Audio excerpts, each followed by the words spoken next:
We're starting Unit 6, and this is talking about conservation laws, specifically conservation of momentum and conservation of energy. In science, we study change.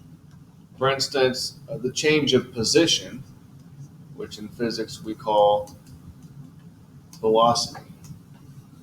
The change of velocity, which we call acceleration.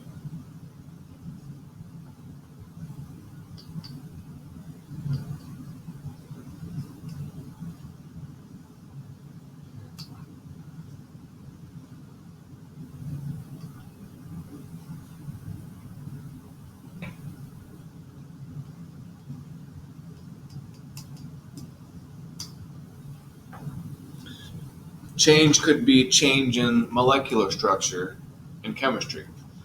But one of the big science questions has always been, what doesn't change? What remains constant? Or in other words, what is conserved?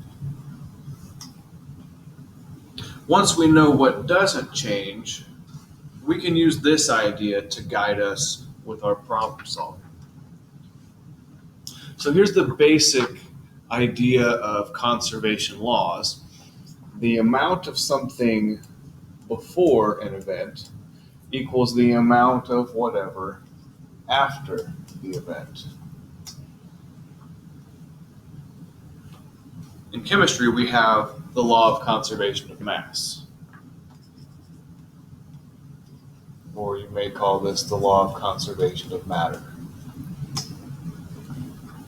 which basically says that the total amount of mass in a flask representing a reaction, the total amount of mass doesn't change even if there's a chemical reaction in the flask. So what this is telling us is that the mass before the reaction equals the mass after the reaction. In physics, we want to know what is conserved, or in other words, what is kept constant in motion problems. We will deal with one main situation in this unit, and that is collisions. And we will ask this question: what is the same before and after a collision?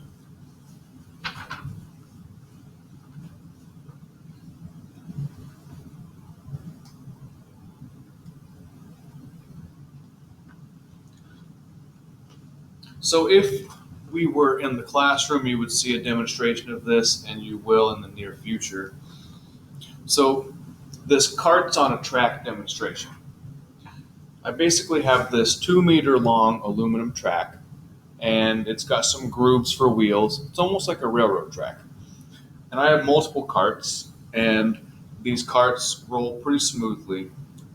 You can add mass to the cart. So you can vary the mass, and then you can vary the velocity, which is however hard you roll them. You can roll them very slowly, you can roll them a little faster. Now there are some limits. They're not the most fast moving carts, so if you go too fast, there's a chance they get to fall off the track. But that's the basis of this track demonstration idea. But on paper, here's what this would look like. So here is one cart, and this cart has mass M, and it is moving in this direction with a velocity of v. Then there's going to be a second cart. So here's our second cart. It also has mass of m. So these two carts have equal masses, as it says right here. This cart is going to be going in the opposite direction. And it has the same speed, but the opposite direction. And so we'll say that it has the opposite velocity. So in physics, I like to use kind of the number line system. When we are moving to the right, velocity is positive, and when we are moving to the left, velocity is negative. As long as you can keep your pluses and minuses consistent, that's all that really matters. So these two carts of equal mass are rolling towards each other with equal but opposite direction velocities. And eventually, they're going to collide. And so after the collision, what we have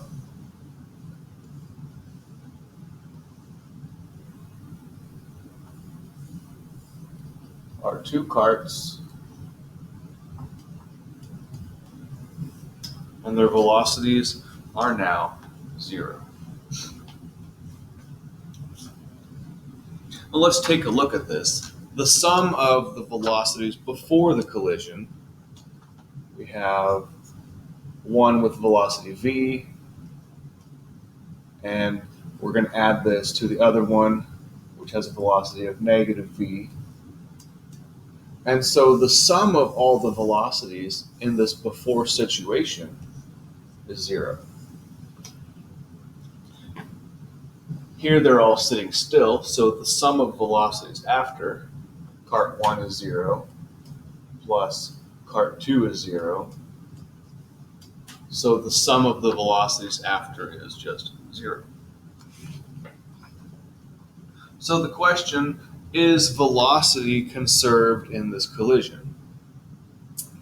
Is the total before equal to total after? The answer here is yes, which means yes, velocity is conserved in this collision.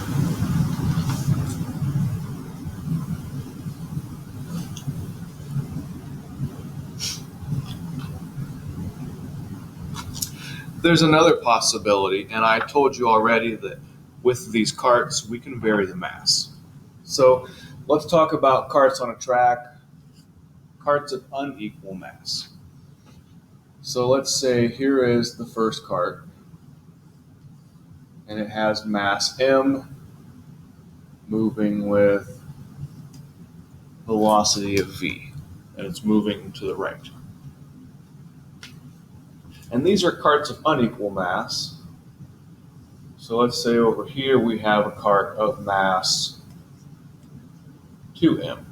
It has twice the mass of cart number 1. And it has a velocity equal in speed but opposite in direction. And so the sum of velocities before, we have v plus, and then there's negative v.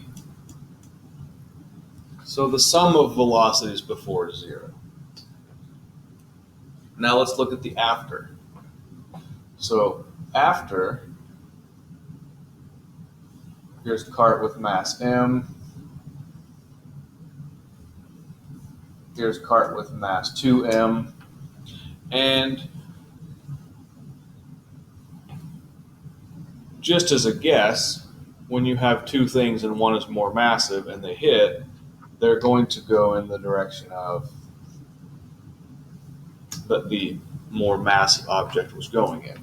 But we don't know that for a fact in this situation because we don't have all the information.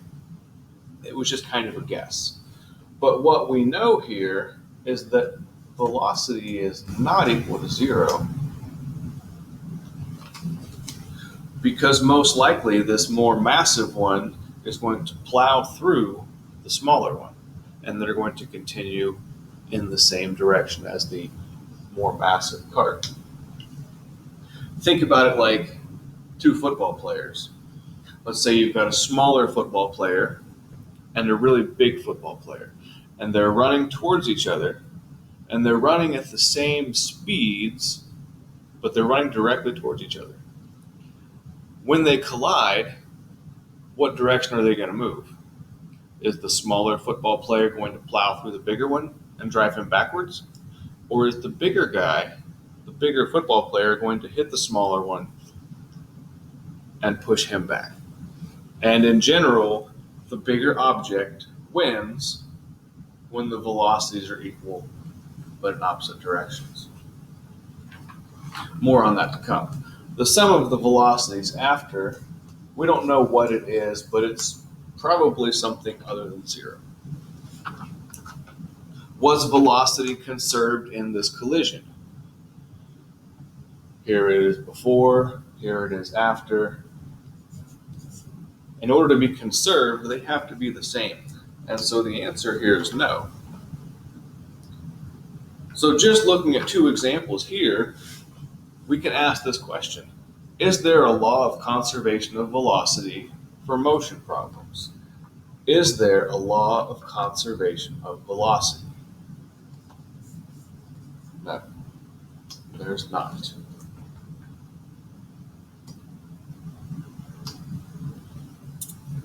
So based on this last demonstration, we see that we can't define how much motion an object has based only on its velocity.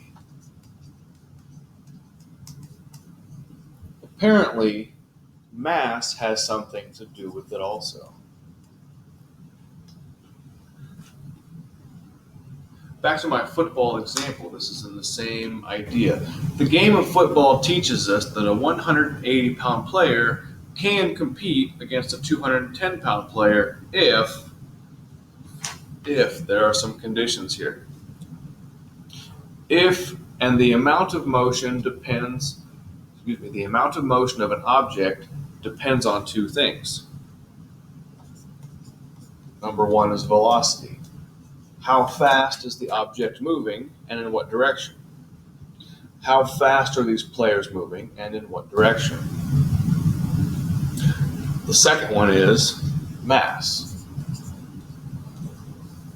So yes, mass plays a factor, but here is the other one.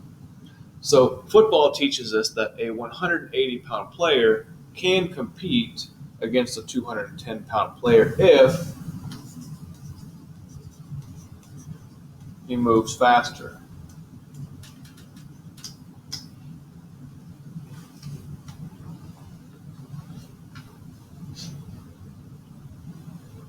In physics, we define the product of mass and velocity of an object to be its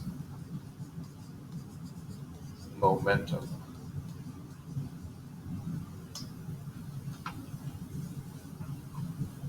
Product of mass and velocity is momentum. So at the top of the next page, we see the formula here. Momentum equals mass times velocity.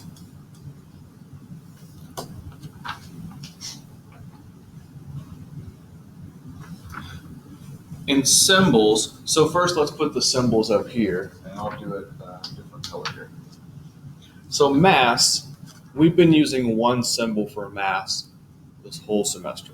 So we're going to stick with it. Mass is still going to be m. Velocity, same idea. Velocity has been v since the very start of this class. Now we have to introduce a new symbol. Momentum has a symbol. But here's the thing, we already have one with the symbol m, so it definitely cannot be m. Here is the symbol for momentum. P, the lowercase p. So in symbols, the formula is P equals mv. There's our formula.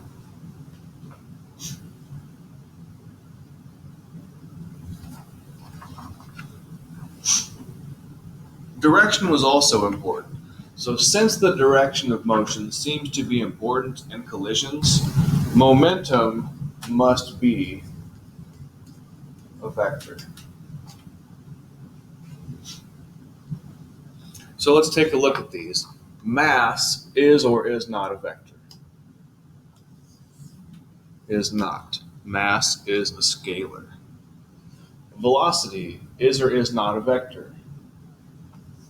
Direction matters. It is a vector.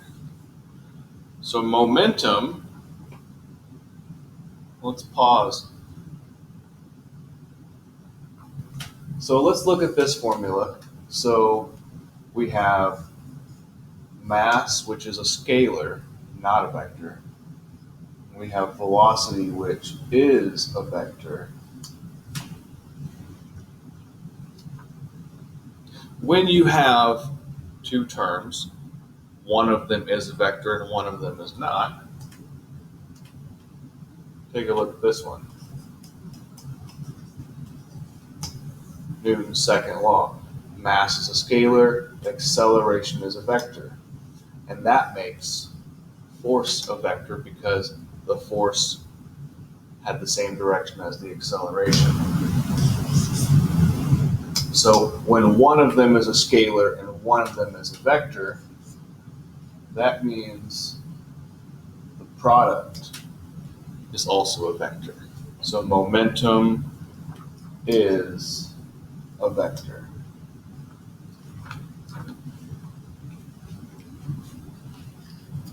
Is a vector. Has both magnitude and direction. The direction is important. Example 1, find the momentum of each object. Part A, a football player. Yes, that's a person. In physics, we consider a person to be an object. A football player, mass 90 kilograms, velocity is 7 meters per second north. We want to know what is this football player's momentum. So momentum equals mass times velocity. The mass is 90 kilograms, and the velocity is 7 meters per second north. And you could do this without a calculator. 9 times 7 is 63. 90 times 7 is 630. For now, and we'll talk about units in a second, for now let's just write these units as they appear. Kilograms times meters per second. It is not kilogram meters per second squared. It's not a Newton. Kilograms times meters per second. We'll get to that in a minute. And it includes a direction. The direction of the momentum is in the same direction as the velocity, north. Make this a little smaller so it fits.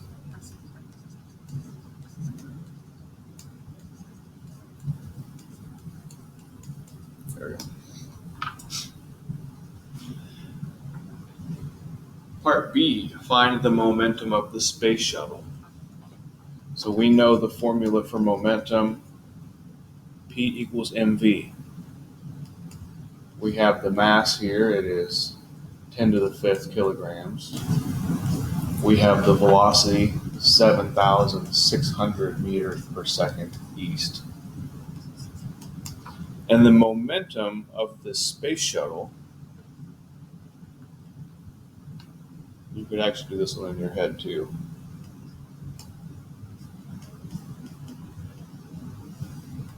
.6 times 10 to the 3rd times 10 to the 5th makes it times 10 to the 8th. Kilograms times meters per second, and the direction matters because momentum is a vector. It is to the east.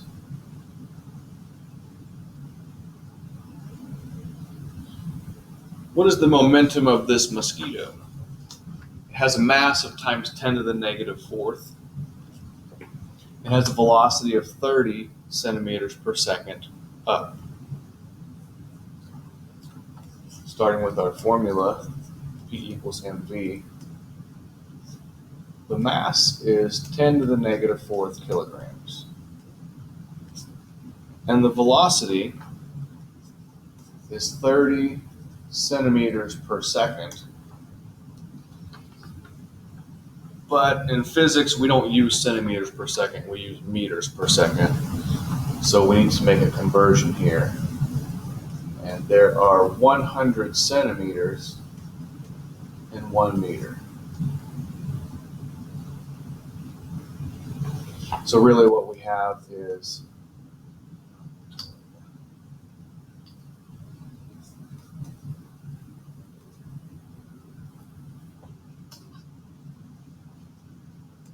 ten to the negative fourth kilograms times 0.30 meters per second.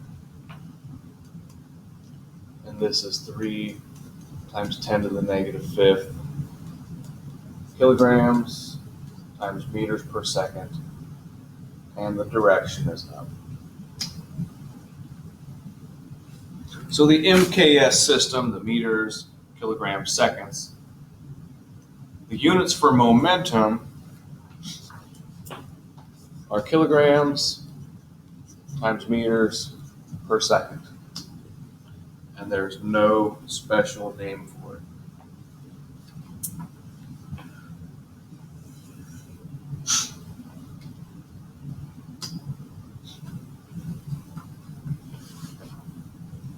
It's in 2 different pages.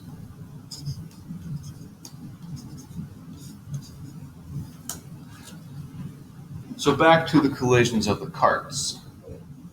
Velocity was or was not conserved. Let's take a look back at it here. Velocity was conserved. It was conserved in this one, but it was not conserved in the second one. And so velocity was not conserved.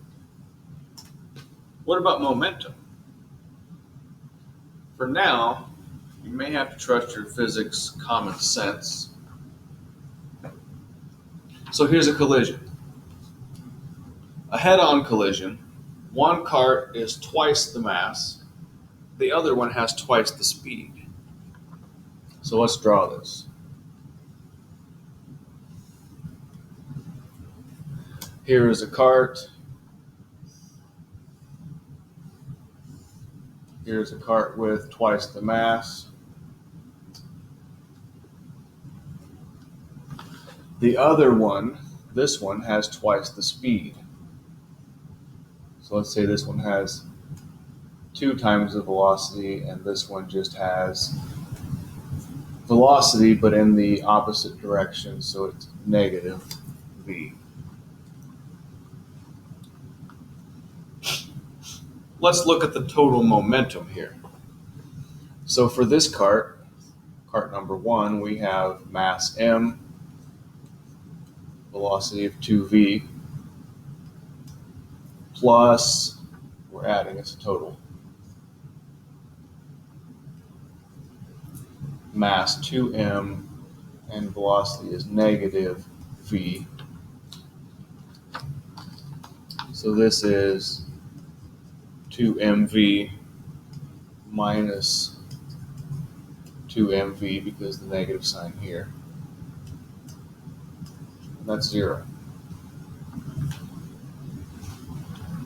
So the total momentum before is 0. Let's look at the total momentum after.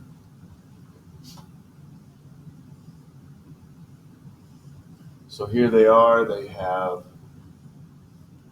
collided. This is mass m, this is mass 2m. And let's say they hit and they stop. So velocity here equals 0. But we're not looking at, is velocity conserved? We're looking at momentum. So we have the first cart, mass m, velocity 0. plus the second cart, mass 2m, times the velocity of 0. Momentum here is 0.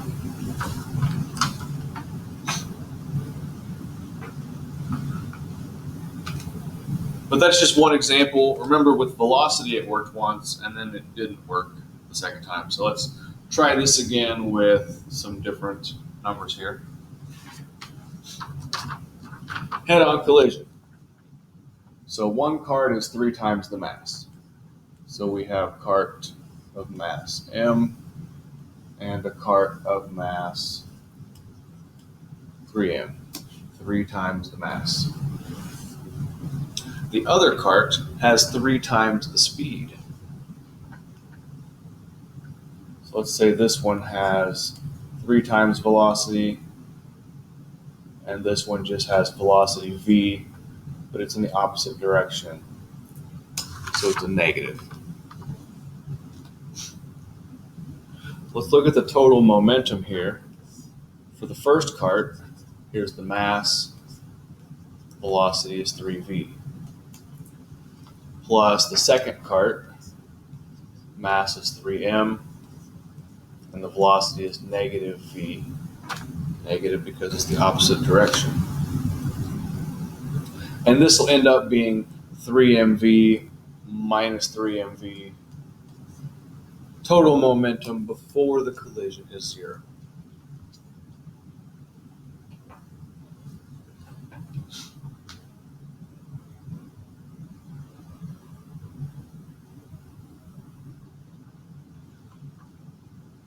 Afterwards, here's mass m, here's mass 3m. If velocity is 0, let's check our numbers. Mass of the first cart, velocity of the first cart, plus mass of the second cart, velocity of the second cart. 0 plus 0, 0. Does it appear that momentum is conserved?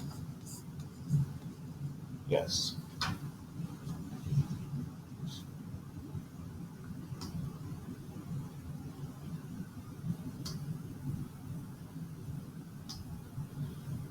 The law of conservation of momentum does exist. It's based so far only on our physics common sense, as we gathered together some experimental or empirical evidence. Later, we'll develop it using something we can trust.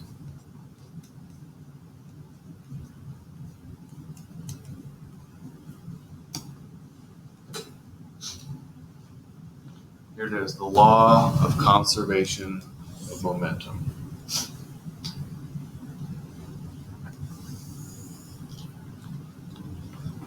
First, in precise language.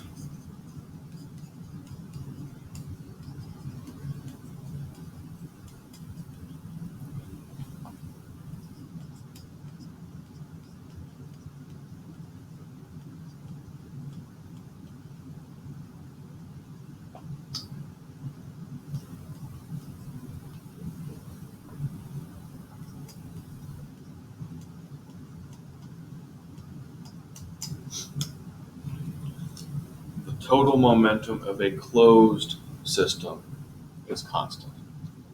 In a closed system, we should define this. This means there are no outside forces. And by this, let's say there's no air resistance. That's an outside force. There's no friction. That's an outside force. We're in a closed system where only the mass of an object and the second object and only the velocity of these objects will influence the momentum. In layman's terms,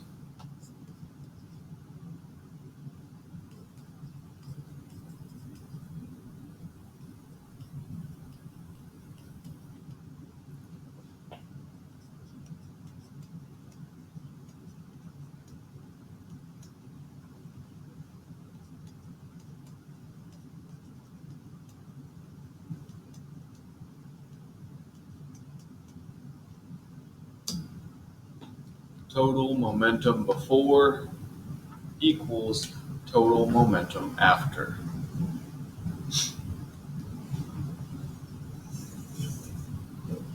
And here's the general formula for the law of conservation of momentum when we have two objects. Now you could extend this formula to account for 3 or 4 or however many objects. But let's start with two objects for now. The mass of object A times the velocity of object A. All of this, of course, is the momentum of object A. Those two things together. Plus the mass of object B times the velocity of object B equals, now this is where it gets a little bit different, so pay close attention.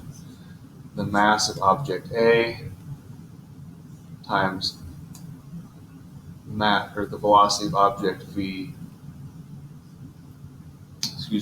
the velocity of object A prime. See, this means the new velocity. It was the velocity of A, now it's the velocity prime of A. Plus the mass of B times the velocity of B prime. And just as a reminder, VA prime, and this is how we would say it, VA prime equals, it is the velocity of A after the collision.